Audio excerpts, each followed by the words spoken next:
Thoth talks in the Emerald Tablets about being able to go into these halls of Amenti where he had rejuvenation chambers, which is what I believe is the Serapeum in Saqqara.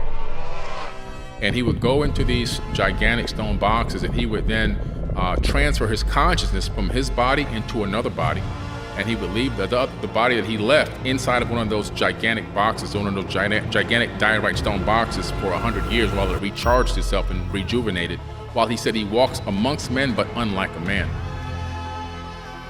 And he would do this for eons. He would transfer from body to body, not bodies he stole, bodies he created, that he created himself through probably some of the advanced form of stem cell technology. And he would walk amongst men, but unlike a man. And he was known all around the planet. And it's an incredible tablet that talks about the reigns of kings. Yeah. Some kings ruled for 28,800 years, 14,000 years. I mean, 20,000. If the numbers are insane. These are not Egyptian? This is no, not Egyptian. These are Anunnaki.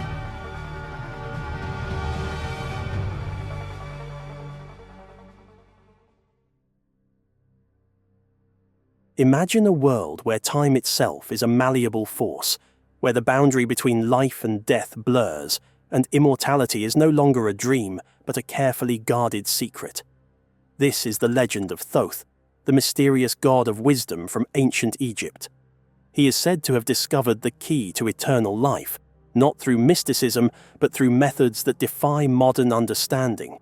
Could the ancient Egyptians have had access to technologies beyond our grasp, or is there something deeper hidden in the sands of time? Our journey begins at the Serapeum of Saqqara, an ancient site where massive stone boxes, weighing over 70 tons, were carved with such precision that even modern engineers are baffled. These boxes, made from solid diorite, one of the hardest stones in the world, seem impossible to have been created with the tools of the ancient world. But what if these were not merely tombs for the dead?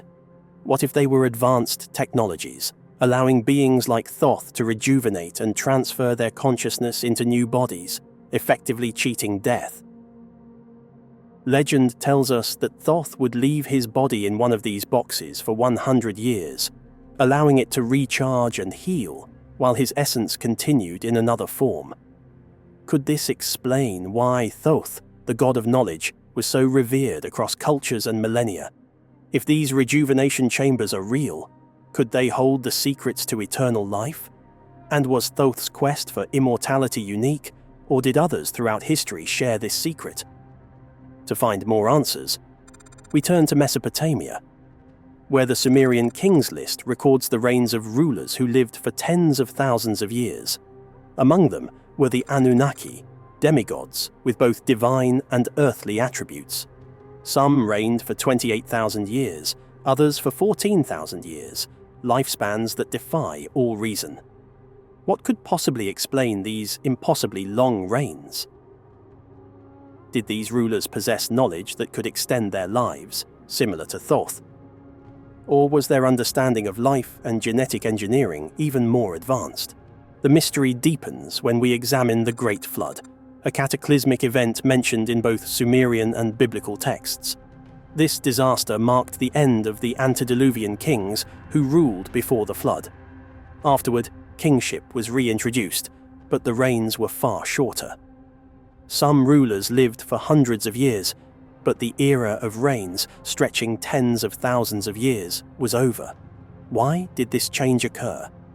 Could it be that the Anunnaki, who once ruled humanity, decided to limit the power of their successors? The texts suggest that these new rulers were still connected to the divine, but they were no longer immortal. Could the Great Flood have been a deliberate reset of human civilization to control human potential, preventing any individual from becoming too powerful? This leads us to an intriguing connection between ancient myth and modern science, genetic engineering.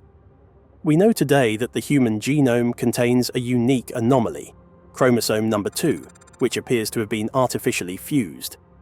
Geneticists estimate that this fusion occurred around 200,000 years ago, a timeline that aligns with the Sumerian accounts of the Anunnaki creating humans. Could this be evidence of genetic modification? Were humans deliberately created to serve the Anunnaki? not just as laborers but as subordinates?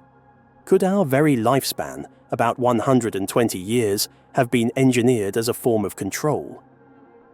Modern science also tells us that telomeres, the protective caps at the ends of our chromosomes, limit how many times a cell can divide.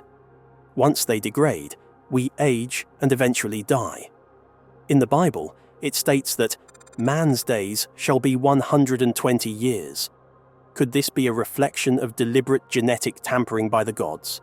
Was humanity created with a built-in expiration date, ensuring we never lived long enough to rediscover the ancient knowledge of our creators? One of the most compelling stories supporting this theory is the Tower of Babel. Humans, united in their ambition, began constructing a tower to reach the heavens. Their goal was to reclaim the lost knowledge of the gods. But their efforts were stopped by Yahweh, also known as Enlil in Sumerian texts, who feared humanity was advancing too quickly. Enlil intervened, confusing their languages and scattering them across the earth. More importantly, he shortened human lifespans, ensuring no single generation would live long enough to challenge the gods again. Could the Tower of Babel have been more than just a symbol of human pride?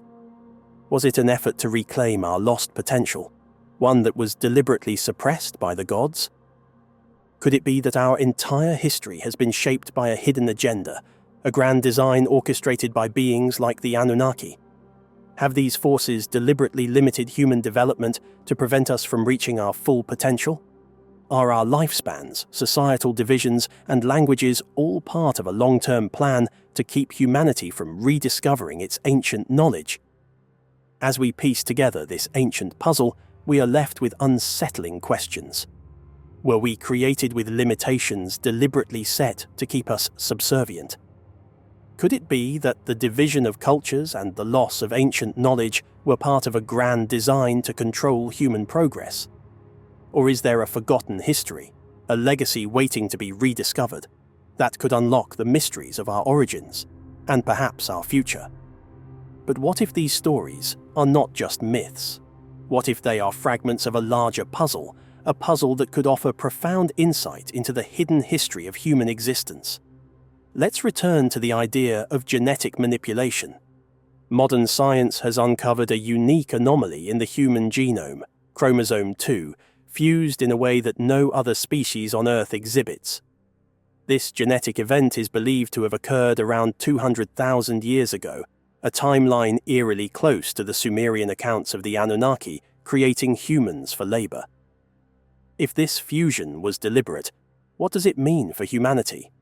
Could we have been engineered to serve the needs of an advanced race wielding power beyond our understanding? Here's the real question. Could we still be under this influence today? As we unlock the mysteries of the human genome, are we on the verge of rediscovering the knowledge hidden from us for thousands of years? Could telomeres, once thought to be a natural limitation, hold the key to extending life far beyond what we've believed is possible? And if so, are there still forces at play, preventing humanity from rising to its full potential?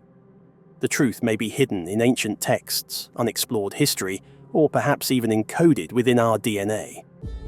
Anunnaki and Atlanteans are really, in my opinion, the same exact people.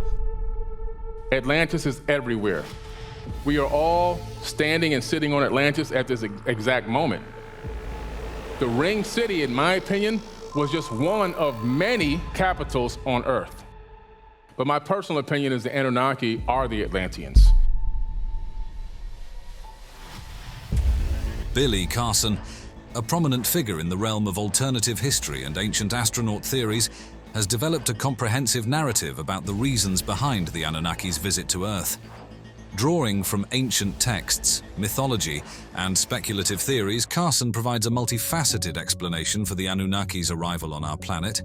So why did they come to planet Earth? There was an ancient galactic war there. This created something called space refugees. One of the central themes in the interpretation is the Anunnaki's need for gold. According to these theories, the Anunnaki required gold for their home planet, Nibiru. It is posited that gold had unique properties vital for Nibiru's atmosphere or technological needs. This aligns with Zechariah Sitchin's interpretations of Sumerian texts, suggesting that the Anunnaki used gold to create a protective shield for their planet's atmosphere, reflecting cosmic radiation and stabilizing their environment. Upon discovering Earth, the Anunnaki identified it as a rich source of gold. They established extensive mining operations, primarily in regions like southern Africa, where ancient gold mines have been found. There was this place in South Africa called Adam's Calendar, where they found the very first gold mines that human beings were working underneath their boot. The most notable of these ancient mining sites is the Barberton Greenstone Belt. The Barberton Greenstone Belt, located in South Africa, is one of the oldest geological formations on Earth and contains some of the oldest gold mines known to humanity. It dates back approximately 3.5 to 3.2 billion years.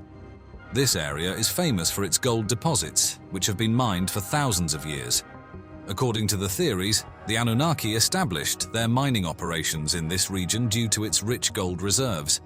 The mines in this area, such as those found in Mpumalanga, are believed to have been used by ancient civilizations, possibly influenced by the Anunnaki. Now, what's interesting about these aliens is that they're not little green men with antennae. They look just like us. An example of these ancient mines is the Ngwenya mine, located in Swaziland, which is considered one of the world's oldest mines. Archaeological evidence suggests that mining activities at Ngwenya date back more than 43,000 years.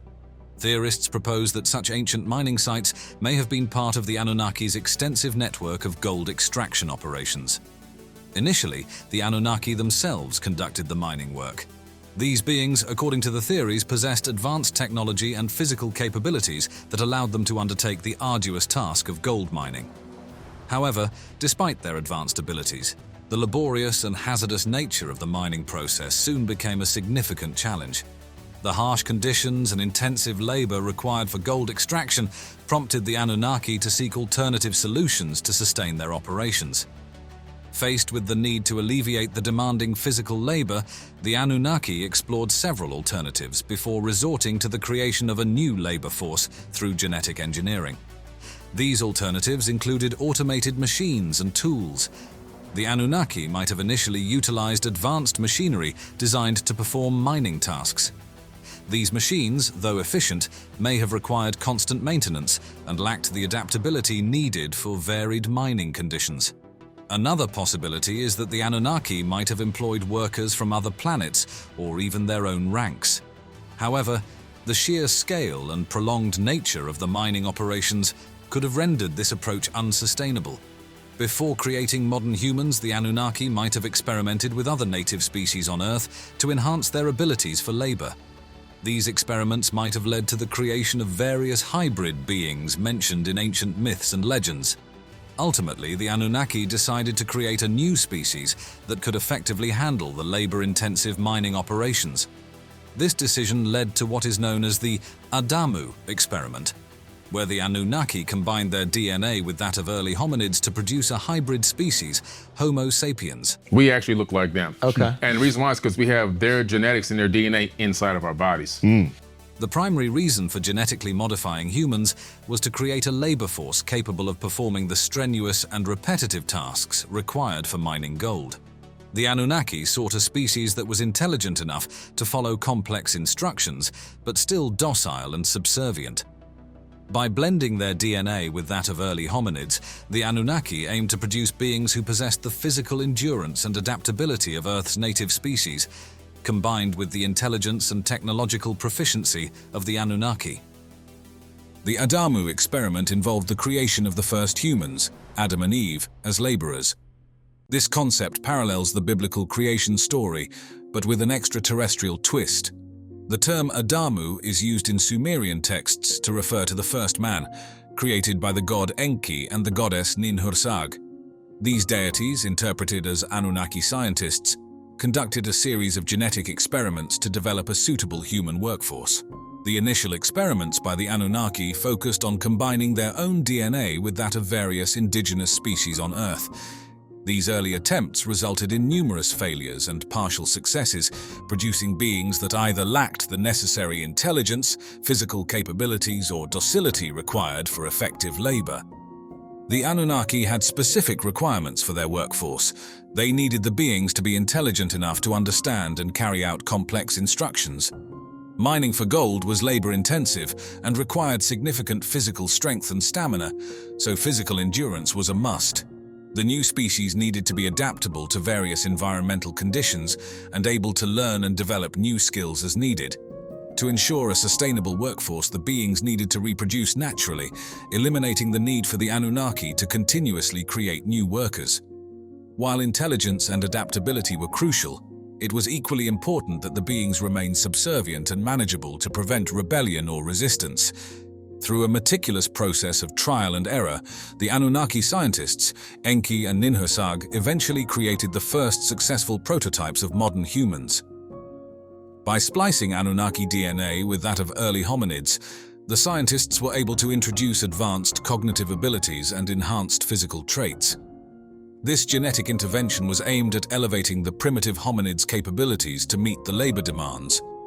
Once the new humans, referred to as Adamu, were created, they underwent training to learn the specific tasks required in mining and other labor-intensive activities. This ensured that they could perform their duties efficiently. Additionally, the Anunnaki scientists carefully integrated traits that promoted loyalty and subservience. This was done to ensure that the humans remained compliant and did not challenge the authority of their creators. The narrative about the Anunnaki posits that these ancient extraterrestrial beings created humans for the purpose of mining gold, a resource they needed for their home planet, Nibiru. This raises intriguing questions about the long-term implications for humanity and whether the Anunnaki might return to collect the gold. According to the interpretation, the Anunnaki might have decided that it was more efficient to let humans mine gold slowly over thousands of years, rather than attempting to extract it rapidly, even with their advanced technology. This theory could be based on several factors. First, even with advanced technology, the sheer volume of gold embedded in the Earth's crust may have made rapid extraction impractical. The process of mining gold is labor-intensive and time-consuming, involving complex geological formations that even the Anunnaki might have found challenging to exploit quickly. By creating humans and providing them with the necessary skills and knowledge to mine gold, the Anunnaki ensured a self-sustaining system. Humans, driven by their own economic and cultural incentives, would continue to mine gold, gradually accumulating the resource without the need for continuous intervention from the Anunnaki. Additionally, the Anunnaki might have envisioned a long-term strategy where gold is slowly accumulated over millennia. This approach would ensure a steady supply of gold, allowing the Anunnaki to return periodically to collect the amassed reserves without having to manage daily operations. Another intriguing theory is that world nations could be secretly collecting gold from their citizens to give it to the Anunnaki. Governments around the world hold significant gold reserves, often under the guise of financial stability and economic security.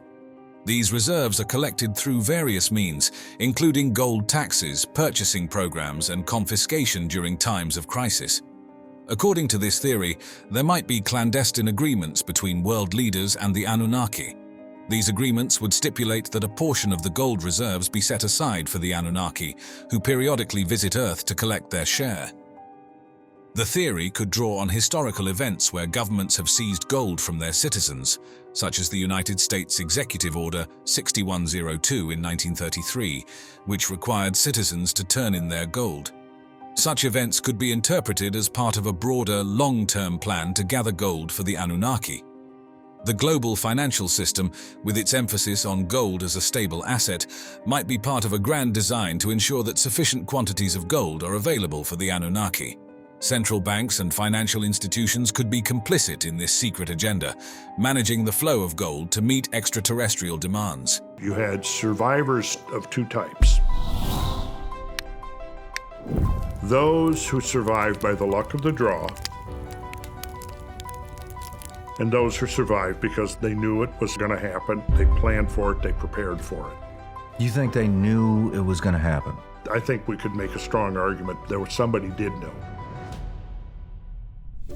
The Nibiru cataclysm theory and Randall Carlson's repeating cataclysm theory both delve into the realm of catastrophic events impacting Earth, yet they stem from markedly different foundations and implications. Now what we do is we throw some type of an impact into the mix. It seems to fill gaps that were, at this point, still unexplained. The Nibiru cataclysm theory posits the existence of a rogue planet, Nibiru, which supposedly passes through our solar system with an elongated orbit, causing gravitational upheavals and potentially catastrophic events on Earth every 3,600 years. This theory, largely based on interpretations of ancient texts, emphasizes a single extraterrestrial trigger for apocalyptic events. In contrast, Randall Carlson's theory is grounded in geological and astronomical evidence, suggesting that Earth has undergone periodic cataclysmic events due to a variety of natural causes, including comet impacts, volcanic eruptions, and ice age cycles. One of the scenarios would certainly suggest that there were extreme climate changes. Carlson, a self-taught geologist and scholar of ancient mythology, argues that these repeating cataclysms have shaped human history and the Earth's geology over millennia. While the Nibiru theory focuses on a specific, externally driven cataclysm linked to ancient myths, is there a possible hidden connection between Earth's cataclysms and Nibiru in space? There had to be something we needed to look at that triggered the extreme climate changes that we do see. The term Nibiru is deeply embedded in Sumerian and Babylonian mythology. It's a name that not only evokes the mysteries of the stars, but also connects us to the divine beliefs and astronomical prowess of ancient Mesopotamian cultures. So when we're looking back at Sumer, those are the people that are sort of reinventing and relearning. Well, part of our modern psychology is to imagine that we are somehow so far advanced. Nibiru is linked to the god Marduk, a central figure in the Babylonian pantheon. Marduk represents the meeting point of power, divinity, and cosmic order, highlighting Nibiru's immense significance in religious texts and its crucial role in the astronomical and calendrical systems of that era. When it comes to the astronomical significance of Nibiru, the Babylonians held it in high esteem. Nibiru was considered the highest point of the ecliptic, marking the summer solstice's position. This wasn't just an arbitrary point in the sky, it was vital for their calendrical system, influencing agricultural practices and religious ceremonies. The tracking of Nibiru and its association with specific constellations underscored its importance for ancient astronomers. These scholars of the sky leveraged their knowledge of Nibiru's path to guide agricultural cycles, plan religious festivals, and interpret omens, integrating celestial observations into the fabric of their daily lives.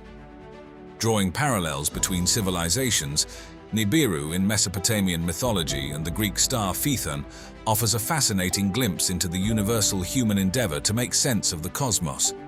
Phaethon, the Shining One linked to the sun god Helios, was said to drive the sun's chariot across the sky. This myth, much like the significance of Nibiru to the Mesopotamians, illustrates the critical role celestial bodies played in shaping the ancient world's understanding of time, space. Both Nibiru and Phaethon's stories reflect a deep-seated belief in the power of celestial entities to influence or even dictate the fundamental rhythms of earthly existence. Zecharia Sitchin's The 12th Planet, published in 1976, kicked off a series of books that weave together ancient mythology, astronomy, and the notion of extraterrestrial life into a narrative that's as fascinating as it is controversial. Sitchin introduced the world to the idea of Nibiru, a mysterious, yet-to-be-discovered planet with a wildly elliptical orbit taking it deep into the cosmos, far beyond Neptune every 3,600 years. But where did such an out-of-this-world theory come from? Sitchin's answer: ancient Sumerian cuneiform tablets, which he interpreted as chronicling the existence of this 12th celestial body in our solar system, if you also count the sun and moon. At the heart of Sitchin's theory lies the Anunnaki, a race of advanced beings from Nibiru, who supposedly visited Earth about 450,000 years ago. Sitchin's narrative doesn't just place these extraterrestrials on Earth. It credits them with genetically engineering early humans to create modern Homo sapiens for the purpose of mining gold needed on their home planet. It's a tale that marries the genesis of human civilization with cosmic visitors, suggesting that the advanced astronomical knowledge of the Sumerians, including their awareness of Nibiru's orbit, was a gift from these otherworldly ancestors. Sitchin's proposal of Nibiru's 3,600-year orbit stems from his unique interpretation of the Sumerian numeral system and their concept of a great year. Despite the lack of concrete evidence from mainstream science to back up Nibiru's existence or its effect on our planet, the idea has captured the imagination of many. It's even sparked theories linking Nibiru to mass extinction events on Earth, with some suggesting that its gravitational pull might fling comets and asteroids towards Earth, triggering catastrophic events. What we certainly do see here is a clustering right around 13,000 years ago. That looks pretty evident to me. Sitchin's work draws an interesting parallel to the theories of Immanuel Velikovsky, especially those laid out in his 1950s book, Worlds in Collision. Like Sitchin, Velikovsky turned to ancient texts, interpreting them as accounts of catastrophic astronomical events that reshaped early human history and mythology. However, Velikovsky focused on collisions within our inner solar system, while Sitchin took the narrative further into space, introducing an extraterrestrial dimension with the Anunnaki and their distant unseen home planet, Nibiru. Both theories, while outside mainstream scientific consensus, offer a tantalizing glimpse into the possibility that ancient myths might hold more truth about our universe and origins than we've traditionally believed. So here we got mythology, and here we have scientific evidence that Earth was blasted.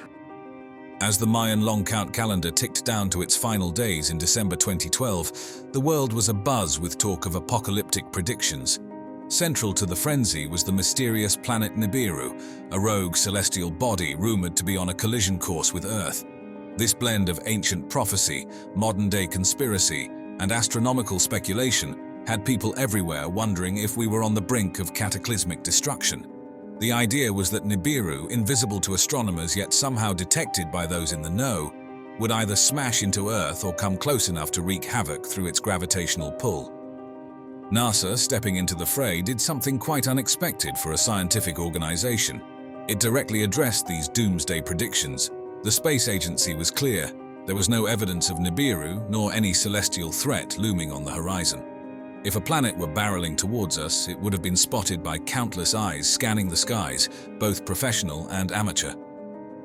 NASA's extensive sky surveys, including those by the Wide-Field Infrared Survey Explorer, had turned up nothing that could be the mythical Nibiru. Enter Randall Carlson, a self-taught geologist with a penchant for catastrophism. Carlson has delved deep into Earth's geological record, uncovering evidence of repeated cataclysmic events that have dramatically reshaped our planet.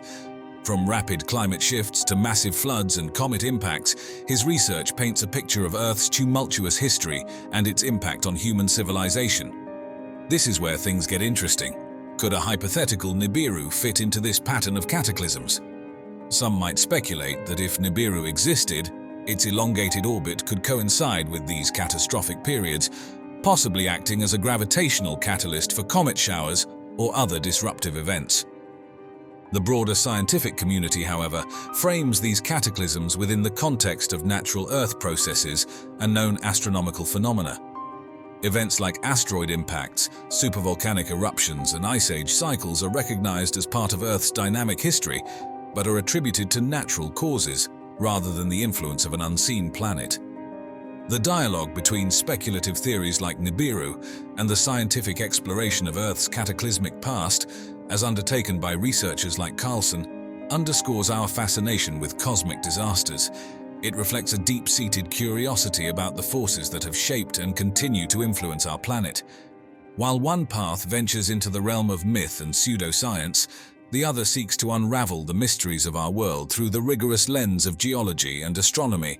Together, they highlight our ongoing quest to understand the cataclysmic events that mark Earth's history and the cosmic ballet that plays out above us.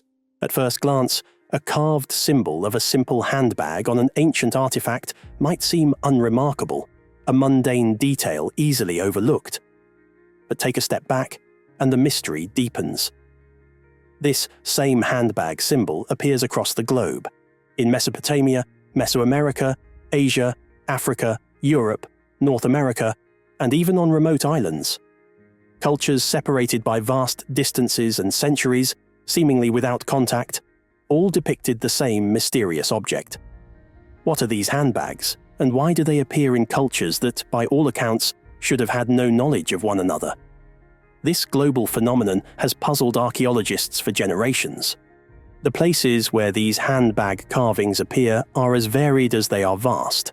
In Mesopotamia, the symbol shows up in the art of the Sumerians, Assyrians, and Babylonians. Across the ocean, it's found in pre-Aztec and pre-Mayan Olmec cultures, and the ancient tribes of Veracruz. The 12,000-year-old site of Göbekli Tepe, one of the world's oldest known religious complexes, also features carvings of the handbag. The sheer spread of this symbol raises a compelling question. Why? Mainstream archaeologists have proposed a simple explanation. Perhaps these carvings simply depict mundane bags, common objects across all cultures. After all, bags are universal. Maybe the handbags were just practical items, like bowls or tools, depicted as part of everyday life. But these carvings tell a different story. The handbags are rarely shown in ordinary scenes. Instead, they appear in sacred contexts, held by deities or featured in mythological depictions. Far from everyday objects, they seem to carry deeper significance. Why would a common item appear consistently alongside gods, divine symbols, and cosmic depictions? It's not just their recurrence that fascinates researchers, it's their uniformity. Despite the diversity of cultures, the handbags appear almost identical in form. Same shape, same size. Even the way they are held is similar across continents. If these cultures developed independently, why would they all depict the same object in the exact same way? Could this be more than coincidence? Some researchers propose that the handbags might represent something far more profound, the cosmos itself. In this theory, the semicircular handle symbolizes the sky, while the square base represents the earth. Together, the union of heaven and earth, the divine and material worlds. It's a tempting interpretation, given how many ancient cultures had detailed cosmological knowledge. But such a simplistic depiction feels out of place compared to the intricate ways these civilizations usually represented the cosmos. Why would sophisticated cultures opt for such minimalism? Another theory suggests these handbags are remnants of advanced technology from a forgotten age. In an Assyrian relief, figures holding handbags stand around the Tree of Life. Some suggest the tree could resemble a Tesla coil, a device invented by Nikola Tesla to transmit wireless electricity. In this theory, the handbags might have functioned like batteries, storing power generated by such Tesla-like devices. This theory isn't confined to Mesopotamia. In Egypt, some symbols that resemble Tesla coils have been found, with the Ankh symbol possibly representing ancient energy transmission. Could these handbags have been tools used in a lost energy network, carrying knowledge or power? The mystery deepens even further in Central America. In one Olmec carving, the god Quetzalcoatl cradles a figure holding a handbag. Some suggest that the figure may be seated in a flying machine powered by the handbag. A similar carving from Veracruz depicts a figure resembling a modern astronaut, complete with what looks like a life support system. Could these handbags be the keys to understanding lost technologies from an ancient civilization? There is another theory, one that ties these mysterious carvings together in a profound way. The handbags, some believe, represent the transfer of divine knowledge. It's not just the handbags themselves that matter, it's who is holding them. Across cultures, these handbags are often depicted in the hands of gods or figures directly linked to the foundation of civilization. In Assyrian reliefs, figures holding handbags are often depicted around the Tree of Life, a symbol of divine knowledge and creation. In their hands, they also hold pine cones, symbols of enlightenment and spiritual awakening. The pine cone has long been associated with the pineal gland, or third eye, believed in many cultures to be the seat of spiritual consciousness. Could these carvings be depicting divine beings passing sacred knowledge to humans? Similar depictions can be found in India, where the handbag is shown in front of Shiva, the god of creation and transformation. In Indonesia, the handbag is seen with Panji, a cultural hero who, like Quetzalcoatl and Oannes, brought wisdom and knowledge to his people. These figures share a common thread. They are the bringers of culture and civilization, lifting humanity from its primitive state. Historian Graham Hancock proposes that these handbags were symbols of an ancient brotherhood of sages, a global network of teachers who traveled the world, spreading knowledge and helping early humans build their civilizations. In both the myths of Quetzalcoatl and Oannes, these figures do not appear alone. They are often accompanied by other sages, suggesting an elite group guiding the progress of humanity. Hancock believes these stories align with the dramatic leap in human development that occurred around 10,000 BCE. Before this period, humans had lived as nomadic hunter-gatherers for millennia, making slow progress in technology and culture. Then, seemingly overnight, they developed agriculture, writing, and metalworking. Hancock suggests this leap may not have been the result of natural evolution, but the intervention of these ancient sages who passed their knowledge to humanity. One of the most intriguing pieces of evidence for Hancock's theory is the site of Göbekli Tepe in Turkey. Dating back to 9,600 BCE, it is one of the oldest known religious complexes, and among its intricate carvings, the handbag symbol appears once again. Could Göbekli Tepe have been a gathering place for these ancient knowledge bearers, from which civilization spread across the globe? Hancock suggests these sages may have belonged to a forgotten civilization, one destroyed in a great cataclysm, perhaps the flood described in both biblical and Mesopotamian texts. According to legend, survivors of this cataclysm carried their knowledge across the world, establishing new civilizations. In this way, the handbags could symbolize the transfer of this sacred knowledge, the tools of a brotherhood that laid the foundation for the modern world. As the investigation continues, the mystery only deepens. Could the handbags represent the passing of divine knowledge, or were they tools to access lost technologies? Do they reflect a shared cosmological belief across ancient cultures? While definitive answers remain elusive, these carvings challenge everything we think we know about the ancient world. And the other thing that he's primarily about is giving the gifts of civilization.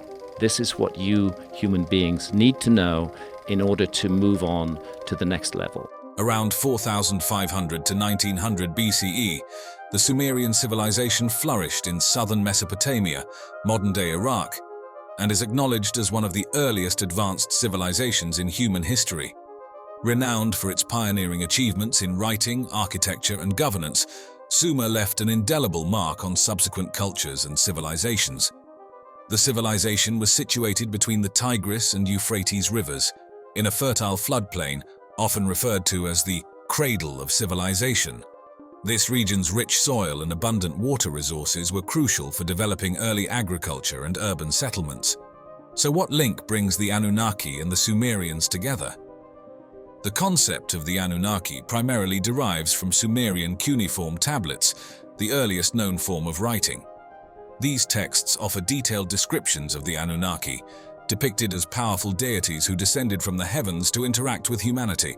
Among these texts, the Enuma Elish, although a Babylonian creation myth, is heavily influenced by earlier Sumerian traditions.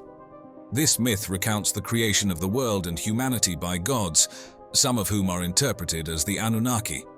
In this narrative, the god Marduk, who might be associated with the Anunnaki, defeats the primordial chaos dragon Tiamat and uses her body to form the heavens and the earth.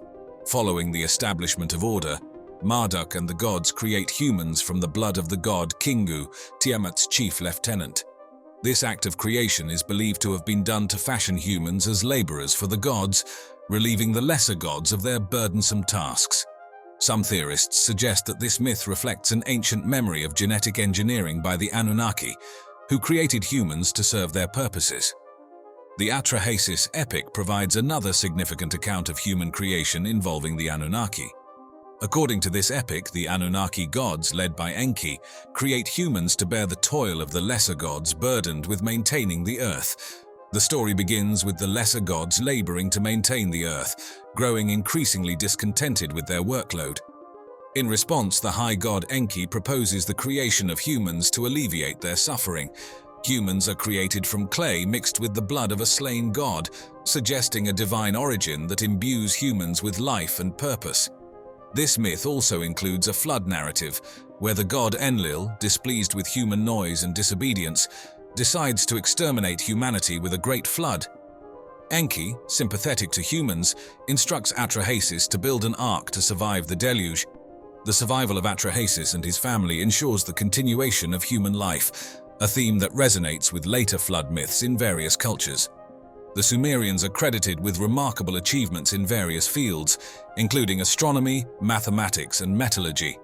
Their ability to chart celestial bodies, develop a sophisticated calendar, and implement a base 60 numbering system demonstrates an advanced understanding of the universe that some believe was imparted by extraterrestrial beings. Their astronomical knowledge is particularly fascinating. Sumerian star charts exhibit detailed knowledge of the movements of planets and stars.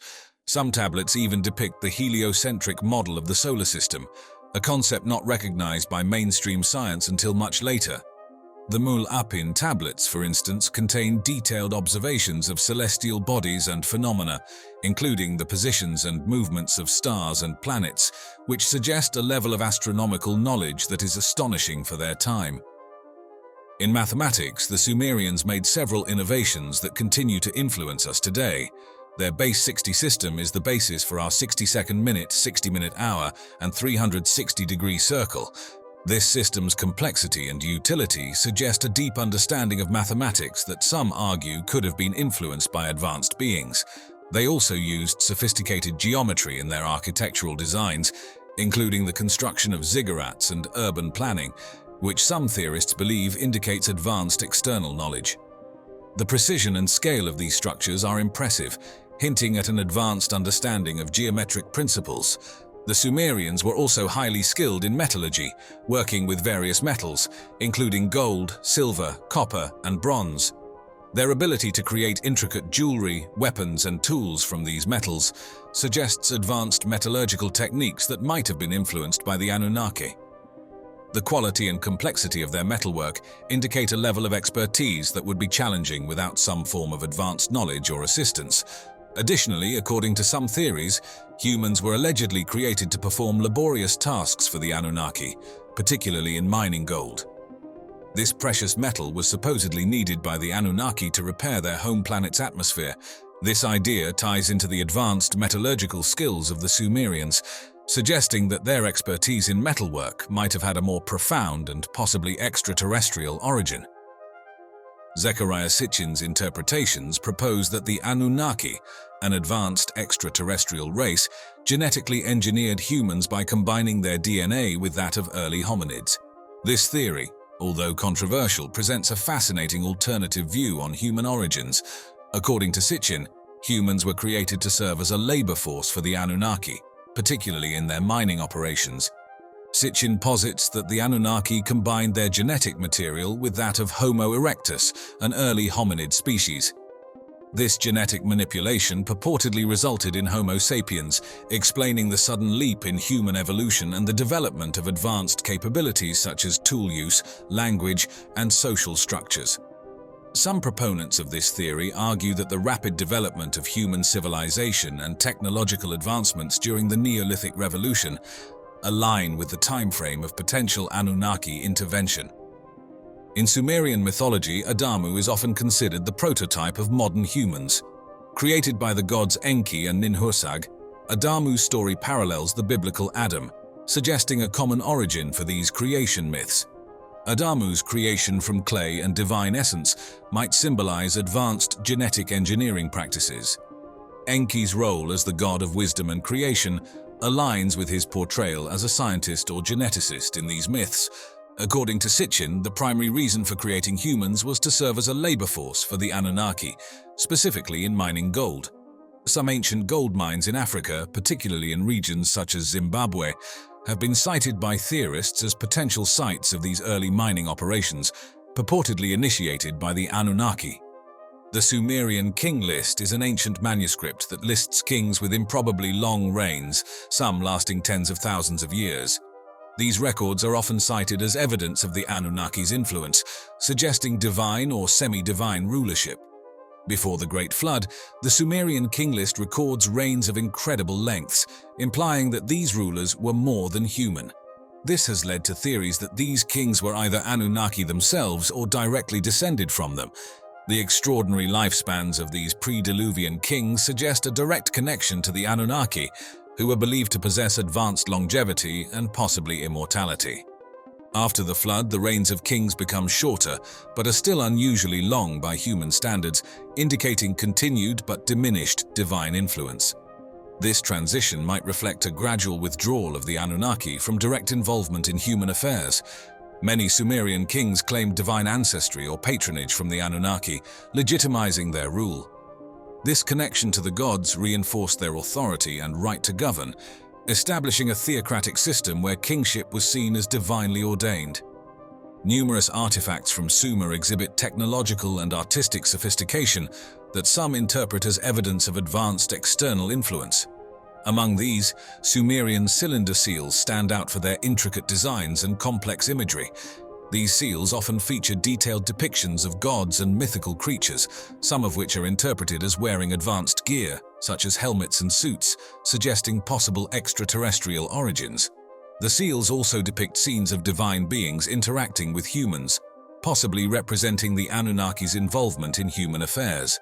These artifacts are seen as crucial evidence of the gods' direct influence on Sumerian society. Some cylinder seals even depict scenes that might represent the genetic creation or manipulation of humans. These images support the genetic engineering theory, suggesting that the Sumerians were aware of or witnessed advanced biological processes. Such depictions add another layer of intrigue to the already fascinating narrative of Anunnaki contact. There are also unusual artifacts resembling descriptions of ancient flying machines, known as vimanas, found in other ancient texts, such as the Hindu epics. These objects might indicate advanced technology that was beyond the capabilities of known human civilizations at the time.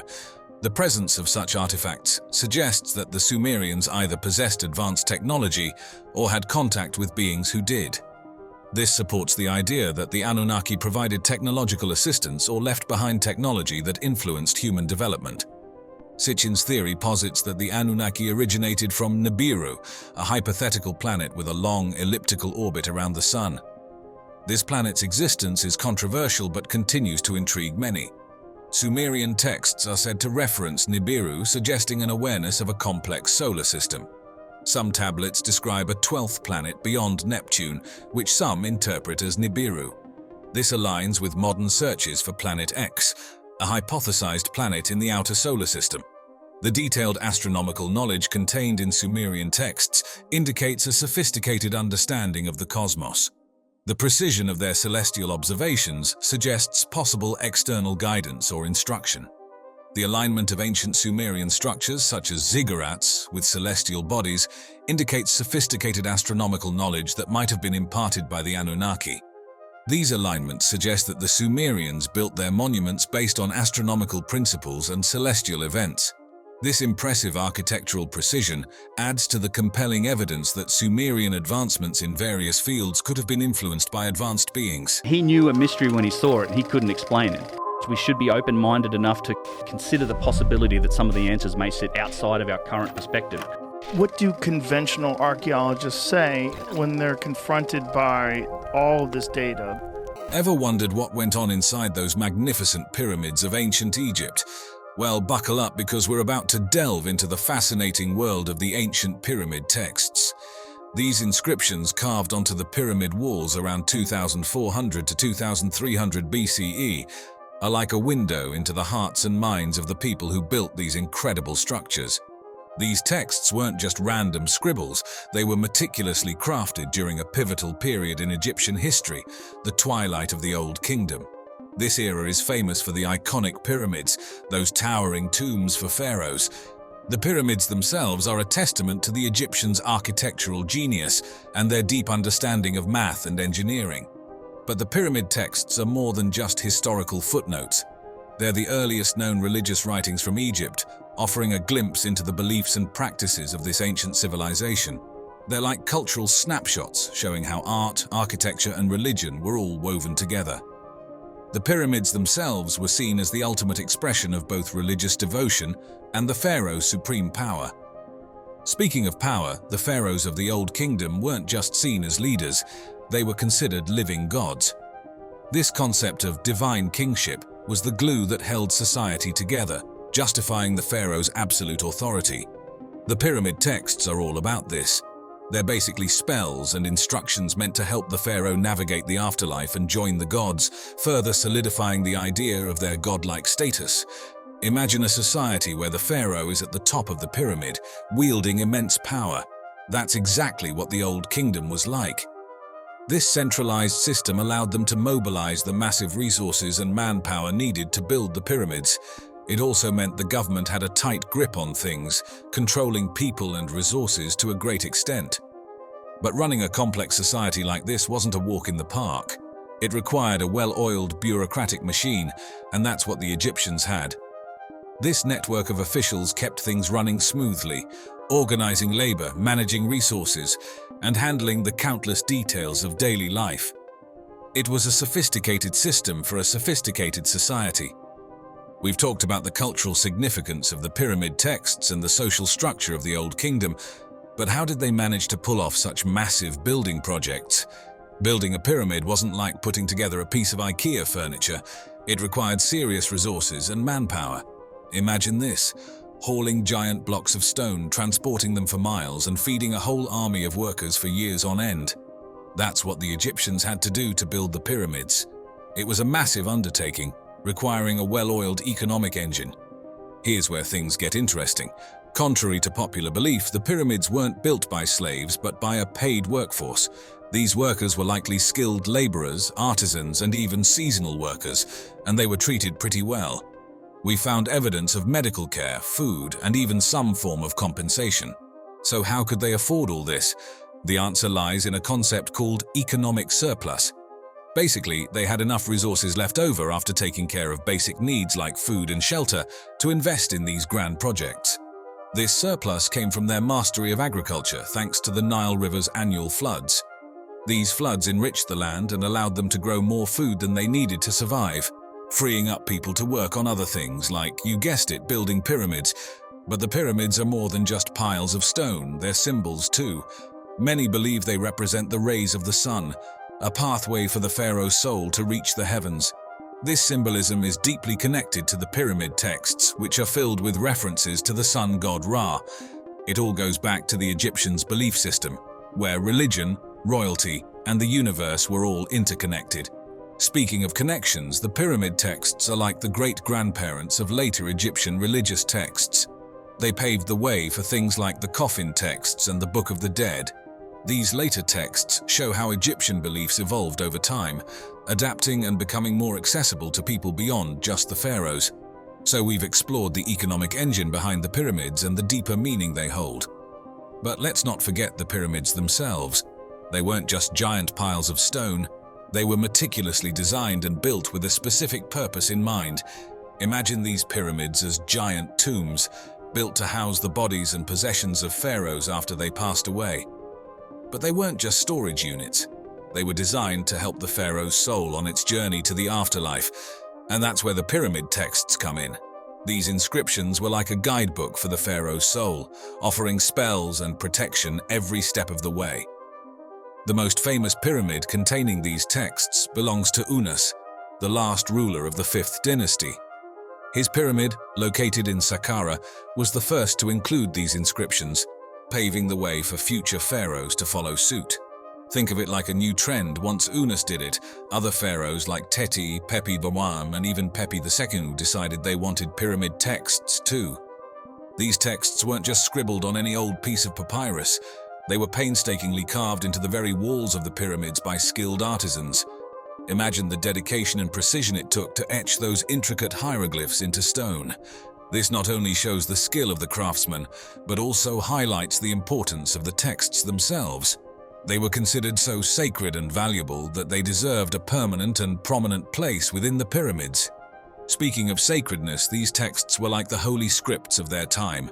They contained spells, prayers, and hymns, all designed to ensure the pharaoh's safe passage to the afterlife and even his transformation into a god. The fact that they were placed inside the pyramids, which were themselves seen as sacred spaces, further emphasizes their importance. But here's the interesting part. Initially, these texts were an exclusive club. Only the pharaohs got to enjoy their benefits, further solidifying their divine status in society. It kind of reflects the hierarchical structure of the time, where access to certain religious practices and texts was restricted to the privileged few. However, things eventually changed. Over time, the concepts and spells found in the pyramid texts started to trickle down to the broader Egyptian population. This led to the development of the coffin texts, and later the famous Book of the Dead. These later texts mark a turning point, making spells and rituals for the afterlife more accessible, not just for the pharaohs but for regular people too. So the pyramid texts, originally exclusive to the pharaohs, became the seed for a more democratic approach to the afterlife in ancient Egypt. Now, imagine unearthing a piece of history that rewrites what we know about writing. That's exactly what happened in the 1920s when the Kish Tablet was discovered in the ancient city of Kish, Mesopotamia. This wasn't just any clay tablet. It was a game changer, offering a glimpse into the very origins of writing and the fascinating society that developed it. Kish was no ordinary town. Located along the Euphrates River, it was a bustling hub of trade, politics, and culture, attracting people from far and wide. This melting pot of cultures likely played a key role in the birth of writing, as different people brought their own symbols and ways of record-keeping, eventually leading to the development of proto-cuneiform script. The discovery of the Kish Tablet itself is a story of collaboration. Archaeologists from the Field Museum of Natural History, led by Stephen Langdon, joined forces with other experts to uncover the secrets of Kish. Back then, excavation techniques were evolving, becoming more systematic and meticulous, which was crucial for carefully preserving and documenting this historic find. But what's so special about this tablet? Well, the writing system on it is like a Rosetta Stone of the ancient world. It's one of the earliest examples of written communication, showcasing the transition from picture-based symbols to the complex wedge-shaped script known as cuneiform. This shift reflects the growing complexity of Sumerian society, as people needed new ways to keep track of things. The creation and use of the Kish Tablet also hint at a well-organized society. Imagine a city-state managing resources, governing its people, and even engaging in trade with other regions. Writing wasn't just about leaving messages, it was essential for recording transactions, laws, and important decisions. But the impact of writing goes beyond practicalities. It opened doors for cultural expression and the preservation of knowledge. With writing, the Sumerians could record their myths, laws, and historical events, ensuring they weren't lost to time. This paved the way for the rich literary traditions that flourished in the ancient Near East. The Kish Tablet is a reminder that writing wasn't just a random invention. It was a necessity for keeping complex societies running smoothly. It also opened doors for cultural exchange and the preservation of knowledge across generations. This discovery continues to spark debates among scholars, with some questioning whether writing originated independently in Mesopotamia or was influenced by other cultures. The mystery surrounding the exact function and content of the tablet adds to its allure, making it a captivating piece of history that continues to captivate archaeologists and historians alike.